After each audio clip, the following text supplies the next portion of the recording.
저희가 지난 주말 이렇게 주일 어저께 말씀 이렇게 14장 말씀을 15장 말씀을 건너뛰었습니다. 그 사이에 굉장히 중요한 이제 교회가 예루살렘에 모여서 중요한 일을 결정을 했는데 그 부분은 이제 이따가 우리가 내용이 약간 언급이 됩니다만 이제 그 이후에 오늘 이제 15장 36절부터 16장 15절까지 이제 제2차 선교 여행이 시작되는 그런 그 본문을 오늘 묵상하지요.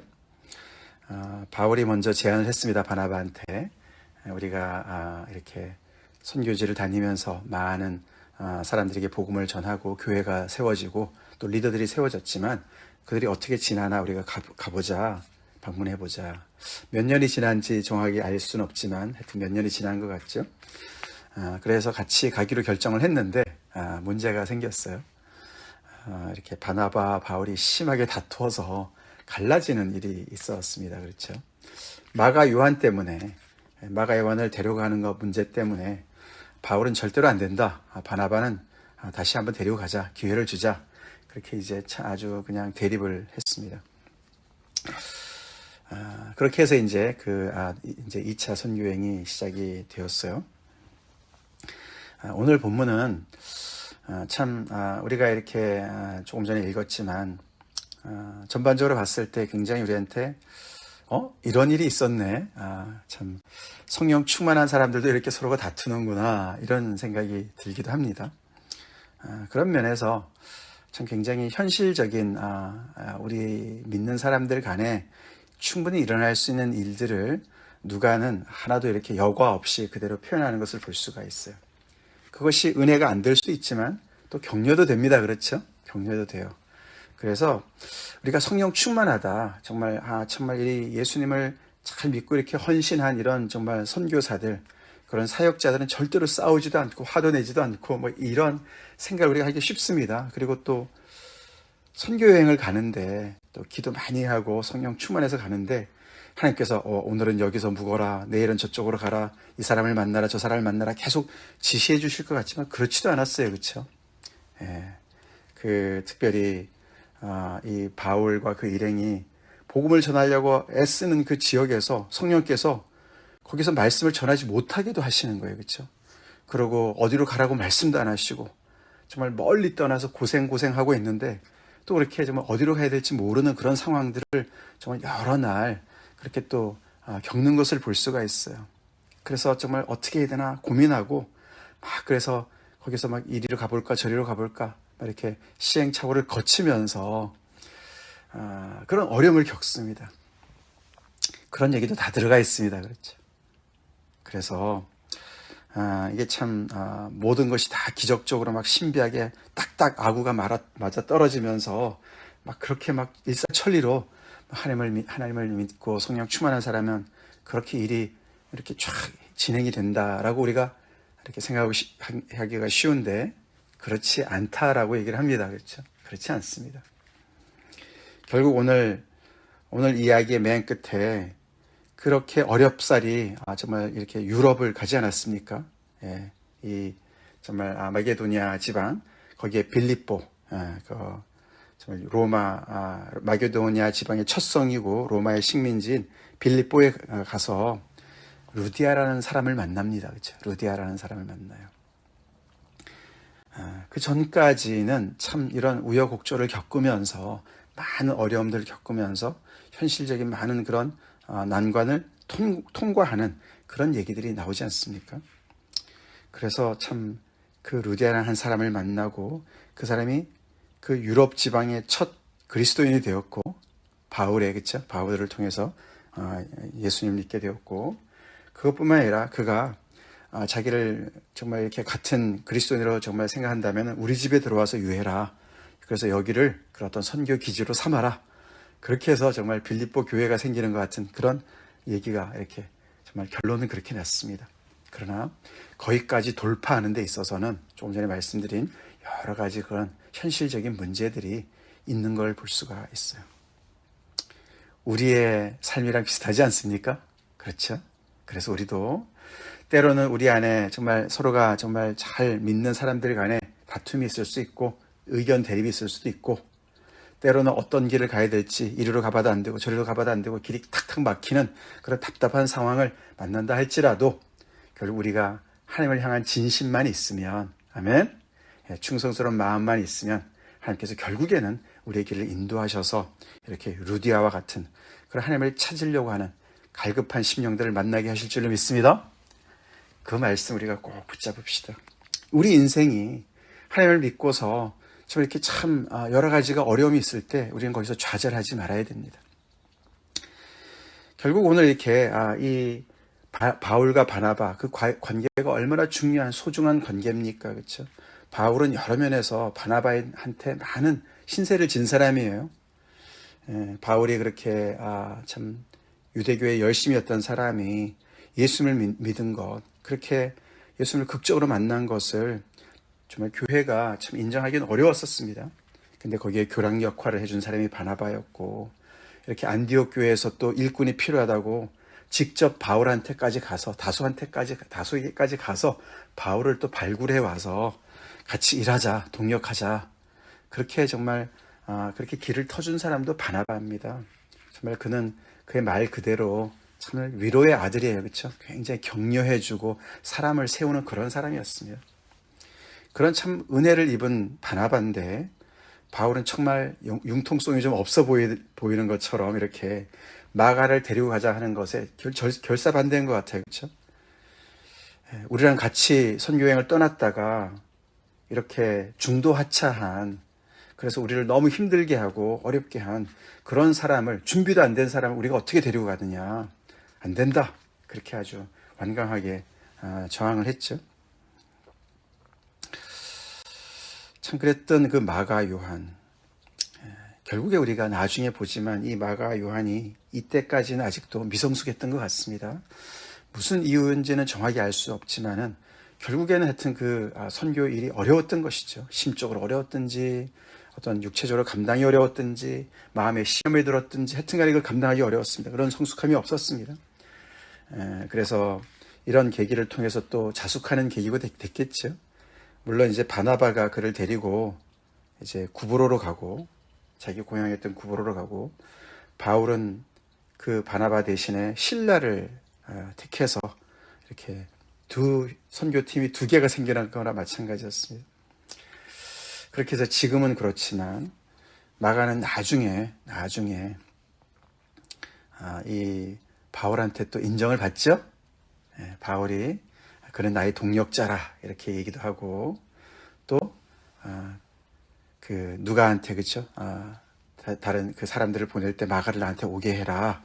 그렇게 해서 정말 내가 그 마가를 굉장히 아끼는 그런 또 이야기를 우리가 나중에 봅니다. 디모데후서 4장 11절이라든가 또 함께 갇히기도 하고, 그렇죠? 같이 오게 갇히기도 하고, 그렇게 해서 정말 동력자로서 나중에 손색이 없는 그런 사람이 되었지만, 지금 현재로는 마가 요한은 좀 이제 바울이 볼 때는 준비가 안 돼 있는 그런 사람으로 보게 됩니다. 이제 그런 것도 굉장히 참 현실적이에요. 사람이 믿음이 성숙한다는 것은 시간이 걸리는 겁니다. 그렇죠? 그리고 정말 믿음에 붙어 있으면 이렇게 마가 요한처럼 지금은 아니더라도 나중에는 또 성숙한 사람으로 성장할 수가 있습니다. 그렇죠? 그런 얘기들이 다 들어가 있어요. 우리가 믿음이 좋다는 것은 이런 현실적인 것들을 다 뛰어넘는 것이 아니죠. 그리고 오늘 여기서 마가, 바나바, 바울 둘 중에 누가 옳은가? 누가가 이제 바울 중심으로 쓴 거지만 그렇다고 바울이 옳다고 얘기하지는 않습니다. 그렇죠? 서로가 다른 부분이 있는 것이죠. 그래서 참 둘이 이런 데서 양보하고 서로가 더 이렇게 참 그 사이좋게 했었으면 더 좋았겠지만 이렇게 심히 다투고 피차 갈라지는 것까지 안 갔었으면 더 좋았겠지만, 하여튼 그런 일을 통해서 선교팀이 두 개나 생긴 것이죠. 자, 그러면서 이제 바나바의 이야기는 여기서 이제 끝나게 되고 바울의 이야기로 계속 이어지고 있습니다. 바울은 신라는 누굽니까? 우리가 이 15장에 나왔었죠. 그 교회에서 결국은 이제 이 이방인들도 할례를 받아야 구원 얻는다, 이런 이야기 때문에 그 이제 교회 리더들이 다 모인 거 아닙니까? 예루살렘 교회에서. 그때 이제 그 모든 것을 결정하고서 교회에다가, 안디옥 교회에다가 편지를 보낼 때 그 편지와 함께 메신저로 두 사람을 보냈어요. 그렇죠? 유다와 실라를 보냈습니다. 예루살렘 교회에서. 바울과 바나바가 예루살렘 교회에서 이렇게 결정했대라고만 얘기하면 안 되니까 거기서 이미 이 예루살렘 교회에서 파송됐다고 자청하는 사람들이 와서 그렇게 이제 복음을 흐리지 않았습니까? 그렇기 때문에 그것을 분명하게 정말 해결하기 위해서는 예루살렘 교회에서 보낸 대리자가 필요했던 것이죠. 그 중에 한 사람이, 둘 중에 한 사람이 실라였어요. 근데 바울이 여러 면에서 아마 실라와 통했던 것 같습니다. 그래서 그 실라를 데리고 간 거예요. 그래서 그들이 어디로 갔습니까? 시리아, 수리아 지방과 길리기아, 자기 고향이 있는 다소 있는, 지난 주일에 제가 지도로 보여드렸는데 그쪽으로 가서 교회들을 견고하게 했습니다. 결국은 1차 선교행 했던 그 소아시아 지방을 이제 가는 것이죠. 그래서 거기서 이제 더베와 루스드라, 그죠? 그래서 1차 선교지였죠. 거기도 이르렀더니 거기서 한 사람을 만납니다. 그렇죠? 그 몇 년 사이에 아주 그냥 너무나 귀한 그리스도의 제자로 성장을 잘한 한 청년이 있었는데 그게 바로 디모데였어요. 디모데를 거기서 만납니다. 루스드라 사람이죠. 근데 그 일대에서 특별히 루스드라와 이고니온에서 아주 그냥 칭찬이 자자한 디모데를 만났습니다. 그래서 그를 데리고 다닙니다. 그렇죠? 데리고 가려고 합니다. 근데 이제 한 가지 일이 있었는데 그가 100% 유대인은 아니었어요. 그렇죠? 어머니는 유대인이었는데 아버지가 헬라인이었어요. 어머니는 우리가 나중에 우리 디모데후서 나오지만 유니스지요? 유니스. 그 유니스 어머니의 밑에서 아마 이제 이 1차 전도 여행 때 그때 예수님을 믿은 것 같죠? 그래서 어머니를 통해서 또 믿음을 받은 것 같습니다. 디모데가. 그래서 그 당시 그 일대의 유대인들이 다 그걸 알았어요. 아버지가 헬라인인 것을 알았기 때문에 그냥 데리고 다니면은 유대인들한테 계속 걸고치기 때문에 여기서 바울은 융통성을 발휘해서 디모데에게 할례를 받도록 합니다. 할례를 받아야만 구원을 얻는 것 때문에 받게 한 것이 아니죠. 아니고 전도를 위해서 그게 막힘이 될까 봐. 그래서 유대인에게는 유대인에게처럼, 헬라인은 헬라인처럼 그렇게 정말 한 사람이라도 예수님을 바로 믿게 하기 위해서 그렇게 정말 거기에 맞추는 그런 정말 그 정책의 일환으로서 디모데가 할례를 받도록 해서 그를 동행하게 합니다. 그래서 오늘 본문에 보면은 새로운 인물들이 바울과 함께 동행하는 인물들이 벌써 실라가 생겼고 디모데가 생겼어요. 그렇죠? 디모데가 생겼습니다. 그래서 함께 다니면서 거기에 많은 교회들을 든든하게 세웠다. 그리고 수도 더 날마다 더 늘어났다. 그러면서 특별히 4절에 여러 성으로 다녀갈 때에 예루살렘에 있는 사도와 장로들이 작정한 규례를 그들에게 주어 지키게 하니 이렇게 기록을 했습니다. 거의 신라가 그런 역할을 했다고 말씀드리지 않았습니까?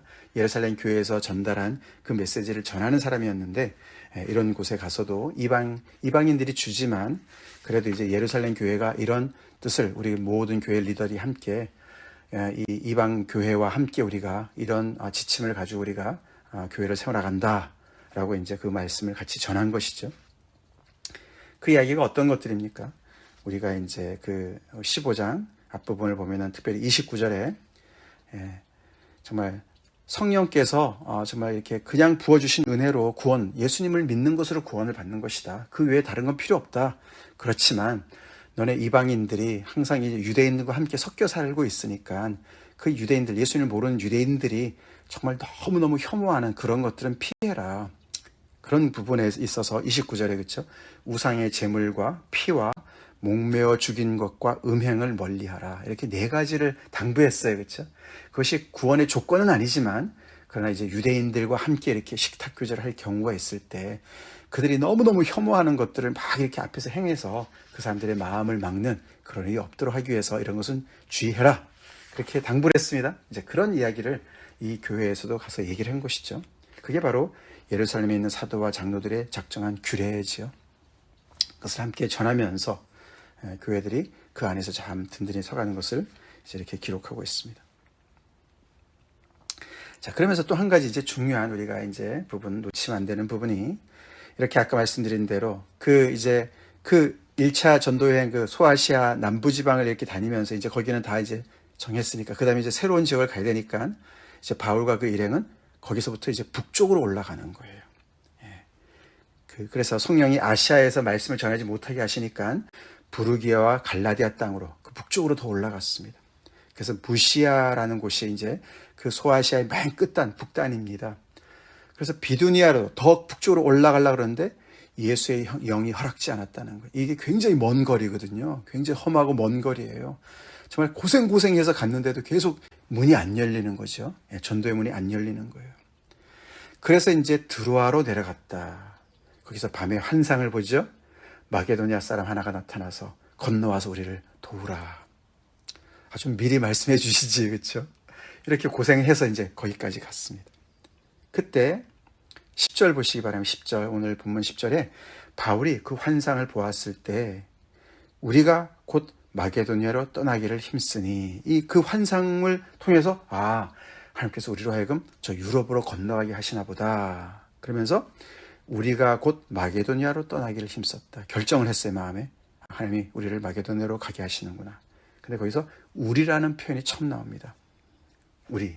그동안에는 바울, 신라 이렇게 얘기했는데 그 글을 쓰는 사람이 자기를 포함해서 우리라고 얘기를 하는 거죠. 즉 말해서 누가죠. 누가. 이 사도행전을 쓴 누가도 여기서 합류하는 것을 볼 수가 있어요. 이 우리라는 부분이 이제 처음 나오는 거예요.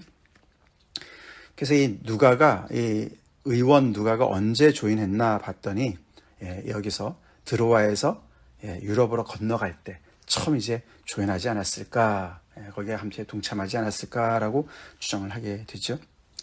이는 하나님이 저 사람들에게 복음을 전하라고 우리를 부르신 줄로 인정함이로라. 그러면서 우리가 드로아에서 배로 떠나. 계속 우리가 3번 반복돼요. 그래서 여기서 이제 누가를 또 함께 만나게 되죠. 디모데를 만났습니다. 신라가 있습니다. 디모데가 있습니다. 누가가 있습니다. 그렇죠? 그래서 바울의 정말 함께 선교팀이 이렇게 구성되어졌어요. 그렇게 해서 빌립보를 가게 된 거죠. 마게도니아 지방의 첫 성이고 로마의 식민지인 이곳. 거기에서 정말 안식일에 이제 기도할 회당을 찾았는데 회당이 없었습니다. 그렇죠? 아마 유대인들이 그렇게 많지는 않았던 것 같습니다. 그런데 아마 강가에서 모여 있는 여자들을 만났는데 그들이 아마 이 유대교까지 개종한 사람들은 아니지만 그래도 이제 하나님께 기도하는 어떤 그런 기도 모임이었던 것 같습니다. 그래서 그 모임을 발견하고 그들한테 말씀을 전했어요.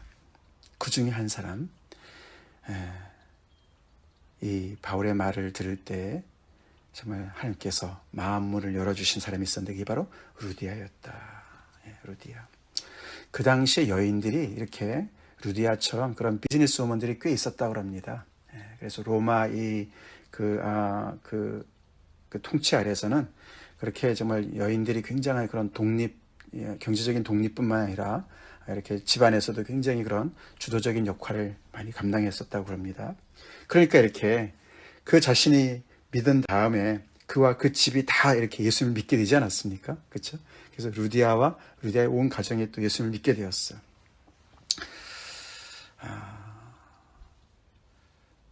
그게 그냥 따라서 그냥 루디아가 믿으니까 우리도 믿어야지 이런 것이 아니겠죠.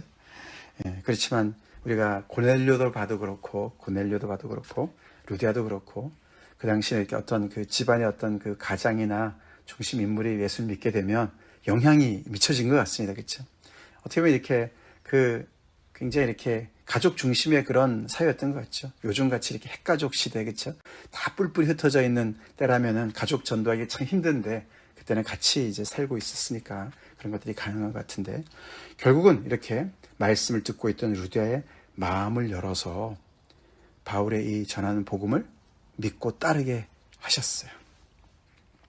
그렇게 해서 이 루디아를 만난 놀라운 사건이 벌어졌어요. 오늘 이 스토리만 봐도 끝은 해피엔딩이지만 거기까지 가는 건 쉽지 않았습니다. 그렇죠? 쉽지 않았어요. 아까 말씀드린 대로 우리의 삶 속에서 이런저런 정말 덜컹거리는, 그쵸? 마음대로 잘 안 되고 뜻대로 잘 안 되고 때로는 정말 의지했던 사람들과 이렇게 헤어져야 되는 그런 아픔도 있고 어려움도 있고, 그런 삶 속에서도 계속 주님을 정말 사랑하고 주의 복음을 증거하려고 하는 그 길 속에는 이렇게 디모데도 만나게 해주시고 누가도 붙여주시고 또 루디아도 만나게 하실 줄로 믿습니다. 아멘. 그렇습니다. 복음의 역사는 그렇습니다. 그렇게 해서 드디어 이 복음이 이 로마에 입성하게 되었어요. 유럽 땅에 입성하게 되었습니다. 그래서 이 2차 전도 여행 때 우리가 잘 아는 거죠. 빌립보라든가, 그렇죠? 또 데살로니가라든가, 또 저 밑에 고린도까지 쭉 이렇게 내려가지 않습니까? 그 시발이 이렇게 시작되었어요. 근데 그 시작점이 이렇게 정말 길이 꽉꽉 막히는 그런 어려움 속에서 그 길이 열린 거예요. 우리 길이 막힐 때 참 우리가 낙심하지 맙시다. 낙심하지 맙시다. 힘들수록 주님 앞에 또 정말 뭔가 그 계속해서 하나님의 열정을 가지고 우리가 열심히 하다 보면 하나님께서 이렇게 길을 보여주시고 열어주실 줄로 믿습니다. 환상을 통해서라도 열어주셔서 정말 그 길을 계속 돌파하면 결국 이렇게 귀한 영혼들을 만나게 해주실 줄로 우리가 믿고 계속 주님 앞에 우리가 그 열정을 가지고 주님 앞에 섭시다. 다 같이 기도하겠습니다. 하나님 감사합니다. 주의 복음이 드디어 유럽의 대륙에 이렇게 입성하는 그런 본문을 오늘 우리가 묵상했습니다. 그 과정은 어려웠습니다. 동역자와 헤어진 아픔도 있었고 또 이리저리 길이 막히는 그런 어려운 그 과정 속에서 어디로 가야 될지 모르는 그런 답답함 속에 있었습니다. 그 모든 것을 통과하게 하시는 하나님, 그런 섭리가 또 정말 어디에 있는지 잘 모르지만 그래도 계속해서 좌절하지 않고 주님 앞에 그 믿음을 발휘하면서 아버지 열심히 길을 찾았던 이 바울과 그 일행들이 결국에는 루디아를 만나는 그런 정말 아버지 놀라운 그 사건을 또 우리가 묵상합니다. 우리는 또 무엇 때문에 좌절해 있고 낙심해 있지 않습니까? 아버지, 그래서 중도 포기하고 싶은 그런 마음이 들고 있는 때도 있습니다. 마가 요한처럼 아버지 그렇게 우리가 또 낙심하고 참 좌절하고 중도 하차할 때도 있습니다. 그러나 주님, 우리 속에 정말 계시는 정말 성령께서 우리의 복음이, 우리가 믿는 복음이 계속해서 우리의 마음을 사로잡게 하시고 우리를 주장하게 하셔서 결국에는 아버지 막힌 길에서도 길을 뚫어주시는 하나님을 만나게 도와주시고, 그래서 계속해서 우리가 이렇게 복음을 통해서 귀한 사람과의 만남이 계속 이어지길 간절히 기도합니다. 저희 교회도 아버지 하나님 이런 또 여러 가지 참 도전 속에서 계속해서 하나님께서 보내주시는 사람들, 마음을 열어주시는 이런 루디아와 같은 사람들 만나길 간절히 소원합니다. 인도하여 주시옵소서, 우리를 써주시옵소서, 예수님 이름 받들어 간절히 기도 올려옵나이다. 아멘.